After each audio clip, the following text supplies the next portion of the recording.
À chaque fois, je me faisais lâcher parce que c'était tu sais même pas écrire, tu fais des fautes partout, achète-toi un Becherel, enfin vraiment des trucs qui étaient très puissants.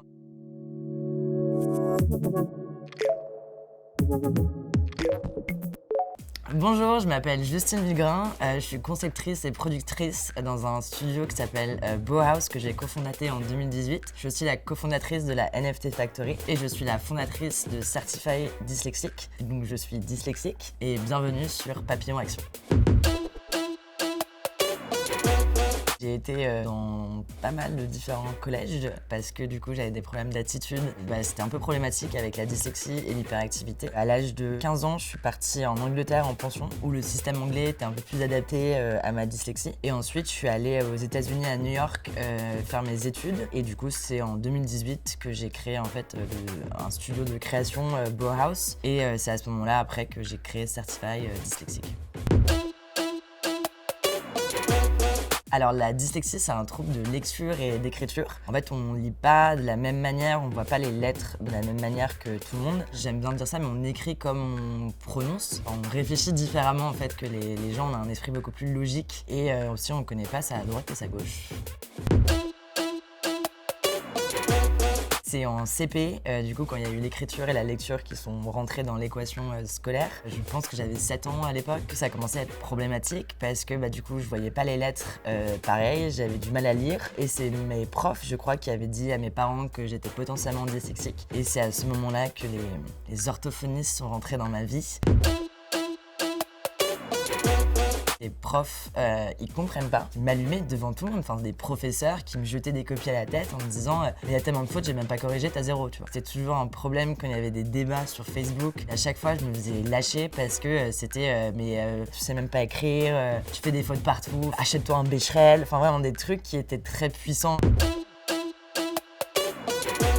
Je pense qu'en fait en France, il y a un peu une problématique, c'est la langue française. Avec l'anglais par exemple, quelque chose qui se dit et écrit de la même manière, alors qu'en France, ce qui se dit n'est pas du tout écrit de la même manière. Donc aujourd'hui, j'ai du mal à lire. J'utilise un site internet où la typographie est beaucoup plus grande et beaucoup plus espacée. À l'écrit, je fais toujours des fautes d'orthographe et je connais ma droite et ma gauche en anglais parce que je fais left, mais en français, j'arrive toujours pas.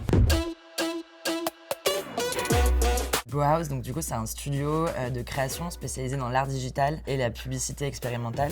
On représente des artistes numériques, on les place sur des projets avec des marques ou des entreprises. On fait aussi de la curation d'art digital et de la pub beaucoup plus en 3D ou des installations et beaucoup de NFT, de Web3. Et moi aujourd'hui, autre que d'être la cofondatrice, je suis la conceptrice. Donc mon rôle c'est d'avoir des idées, on va dire, pour des futurs projets ou des projets sur lesquels on travaille.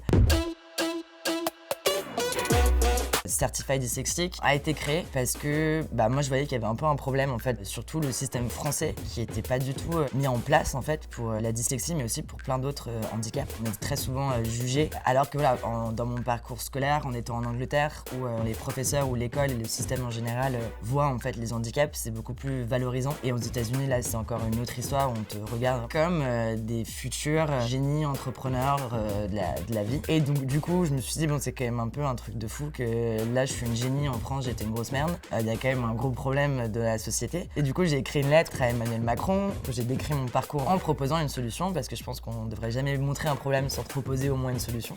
Du coup, je propose une solution d'un tampon. Ça, c'est le tampon pour les enfants à l'école. Alors, il y a des petits formats pour les trousses, mais voilà, c'est comme ça se présente comme ça. Du coup, voilà, j'ai créé le tampon en me disant, je pouvais mettre ça sur la signature de mes emails pour en fait arrêter d'être préjugé. C'est comme ça que le tampon a été créé. J'ai eu énormément de retours très positifs. Et donc après, du coup, j'ai créé pour tous les 10, en français et en anglais. Et là, aujourd'hui, maintenant, il y a aussi Certified ADHD, donc pour les TDAH. C'est en libre droit pour que tout le monde puisse l'utiliser. Et du coup, moi, j'ai aucune honte aujourd'hui de faire des fautes. Expect some spelling mistakes and expect some big ideas. Donc en gros, attendez-vous à ce qu'il y ait des fautes d'orthographe, mais des très bonnes idées qui vont avec ces fautes d'orthographe. Le mot de la fin, c'est faites ce que vous voulez faire et surtout aimez-vous comme vous êtes et embellissez la dyslexie que vous avez en vous.